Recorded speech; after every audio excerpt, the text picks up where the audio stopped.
புதிய மாதத்திலே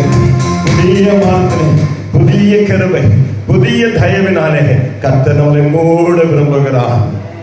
அல்லேலூயா. யாக்கோபு என்னும் சிறுபூச்சியே, நீ பயப்படாதே. நசுக்கப்படத்தக்க விதமான ஆண்டவர் இயேசு நிலையில் இருக்கிற உன்னை நாட்களை மாற்ற என் ஆண்டவர் இயேசு உன்னோடு கூட இருக்கிறார். அல்லேலூயா. ஆமென். யாக்கோபே, ஆண்டவர் சிறுபூச்சியை போல இருக்கிற அற்பமாய் எனப்படுகிற உன்னை நாட்களை மறுபடியும் மாற்றும்படியான ஒரு புதிய மாதமாக அல்லேலூயா. எல்லாரும் கரங்களை தட்டி ஆமென் ஆமென். ஆரம்பம் அற்பமானாலும்